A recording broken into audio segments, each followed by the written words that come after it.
तो दोस्तों फाइनली अब से कुछ दिन पहले हमने आपको वीडियो में बताया था कि किस तरीके से रशिया की तरफ से हमारा जो फ्रीगेट को लेकर ऑर्डर दिया गया था उसको टेस्टिंग यहां पर शुरू कर दिया गया है। लेकिन अब फाइनली यहां पर रिपोर्ट्स निकल कर आ रही हैं कि भारत को बहुत ही जल्द इस फ्रीगेट की डिलीवरी मिलने वाली है, जिसको लेकर अमेरिका की तरफ से काफी भारी प्रतिबंध यहां पर लगाए गए थे। और आपको पता ही होगा कि अमेरिका नहीं चाहता कि रशिया के साथ भारत की किसी भी तरह की कोई डील यहां पर कंप्लीट हो या फिर रशिया अपने हथियारों की डिलीवरी भारत को जल्द से जल्द दे पाए। ऐसे में दोस्तों आपको बता दें कि 2018 में साइन हुई ये डील आखिरकार अपने ट्रैक पर आती हुई नजर आ रही है। साल 2018 में रूस से भारत ने 4 स्टेल्थ फ्रीगेट खरीदने के लिए डील साइन की थी, जिसके तहत 2 फ्रीगेट यहां पर रूस के अंदर बनाए जाने थे, जबकि बाकी के 2 फ्रीगेट भारत के अंदर ही बनाए जाने थे। और ये जो बनाए जाने थे वो गोवा शिपयार्ड के अंदर बनाए जाने थे।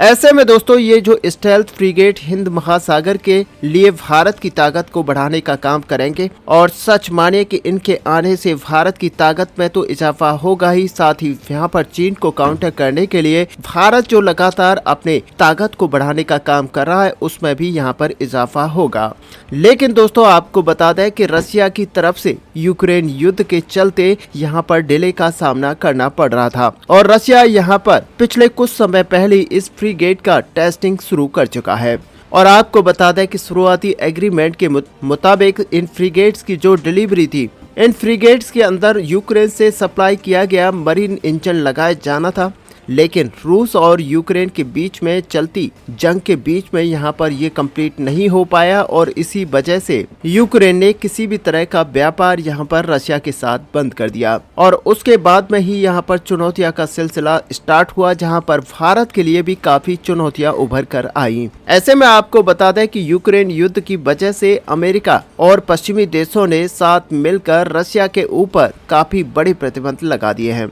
जिससे रूस के लिए अपने डिफेंस इंडस्ट्री को सपोर्ट करना काफी मुश्किल हो चुका है। साथ ही यहाँ पर भारत का जो रूस पर डिपेंडेंसी है, इन हथियारों के लिए जो पेमेंट करना था वो भी यहाँ पर प्रतिबंधों के चलते काफी ज्यादा मुश्किल हो गया। और इस चुनौती से निपटने के लिए भारत ने अमेरिकी प्रतिबंधों को चकमा देते हुए रूस को डिफेंस डील के लिए सभी पेमेंट या तो भारतीय रुपए में करनी शुरू कर दी या फिर दूसरी कई मुद्राओं में एक मिक्सर का यहाँ पर इस्तेमाल किया गया, जिसके तहत भारत की तरफ से यहाँ पर जो पेमेंट की जानी थी वो अलग अलग मुद्राओं में की गई। और ऐसे में दोस्तों आपको बता दें कि यहाँ पर भारत और रशिया डिफेंस डील के लिए अधिकतर जो पेमेंट है वो लोकल करेंसी में की गई। तो वहीं आपको बता दें कि जो क्रूड ऑयल के लिए ज्यादातर पेमेंट्स हैं वो दिरहम में सेटल की जा रही हैं, जिसकी वजह से आखिरकार 2 साल के इंतजार के बाद अब भारत को रशिया से इन 4 में से 2 फ्रीगेट की डिलीवरी बहुत ही जल्द मिलने वाली है।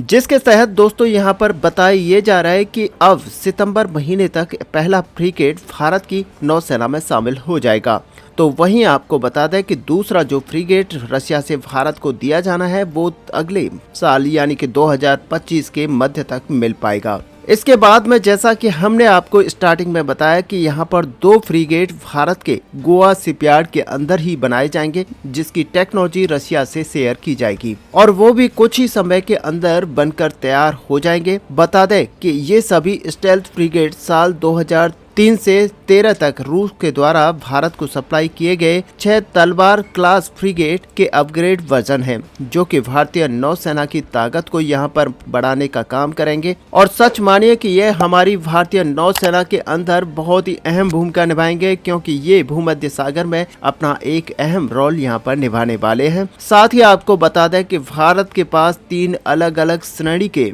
12 गाइडेड मिसाइल फ्रीगेट मौजूद हैं, जिनमें से शिवालिक तलवार और ब्रह्मपुत्र क्लास के फ्रीगेट शामिल हैं। ऐसे में आने वाले समय में हम कई पुराने जहाजों को डीकमीशन करेंगे और इसीलिए ये नए फ्रीगेट भारत को चीनी हस्तक्षेप के टक्कर देने के बहुत ही ज्यादा काम में आएंगे, जिनसे हमें हिंद महासागर में अपनी पेट्रोलिंग और सर्वेलेंस कैपेबिलिटीज को बढ़ाने में काफी मदद मिलेगी। और सच मानिए कि यहाँ पर भारत अपनी नौसेना की मजबूती को दिन ब दिन बढ़ाने का प्रयास कर रहा है और इसी के चलते उन सारे हथियारों को भारतीय नौसेना के लिए लिया जा रहा है, यानी कि भारतीय नौसेना में जोड़ा जा रहा है, जिससे कि हिंद महासागर जो कि बहुत ही बड़ा एरिया है उसमें हमारी नौसेना सही से सर्विलांस कर पाए। ऐसे में दोस्तों आपको बता दें कि भारतीय नौसेना के पास अभी तक सबसे विध्वंसक जहाज की श्रेणी में डिस्ट्रॉयर भी मौजूद है, लेकिन फ्रीगेट कम पानी वाले इलाकों में भी जाकर ऑपरेशन को अंजाम दे सकते हैं,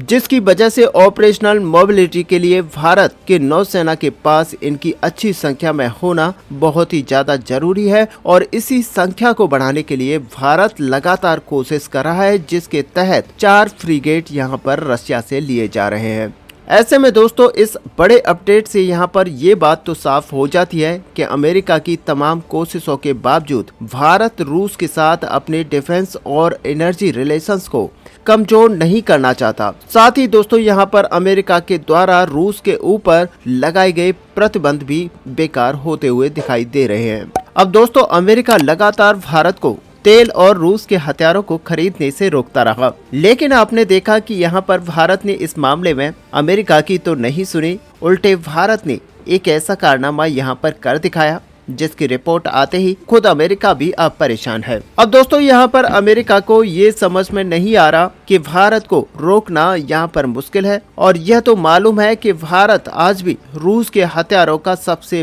बड़ा खरीदार है, लेकिन पिछले 2 सालों में भारत ने रूसी तेल खरीदने के सारे रिकॉर्ड तोड़े हैं, और इन दोनों ही मोर्चों पर अमेरिका भारत को रोक नहीं पाया है। लेकिन अब भारत ने रूस की एक और चीज को खरीदने के सारे रिकॉर्ड तोड़ दिए हैं। दरअसल दोस्तों यहाँ पर भारत ने 1 साल में रूस के वनस्पति तेल को खरीदने के मामले में एक और नया रिकॉर्ड बना लिया है, और खास करके भारत ने रूस के सूरजमुखी तेल का सबसे ज्यादा आयात किया है, जिसकी वजह से यहाँ पर रूस के वनस्पति तेल को खरीदने को लेकर भारत फिलहाल दुनिया का दूसरा सबसे बड़ा ग्राहक बन गया है। ऐसे में नंबर 1 पर फिलहाल चीन बना हुआ है, जो कि रूस के वनस्पति तेल का सबसे बड़ा ग्राहक है। उसके बाद में भारत वह देश है जिसने रूस के सबसे ज्यादा वनस्पति तेल को खरीदा है। अब दोस्तों यहाँ पर देखा जाए तो ये खबर पूरे अमेरिका और यूरोप के हैरान करती है, क्योंकि हाल ही में यूरोप और अमेरिका ने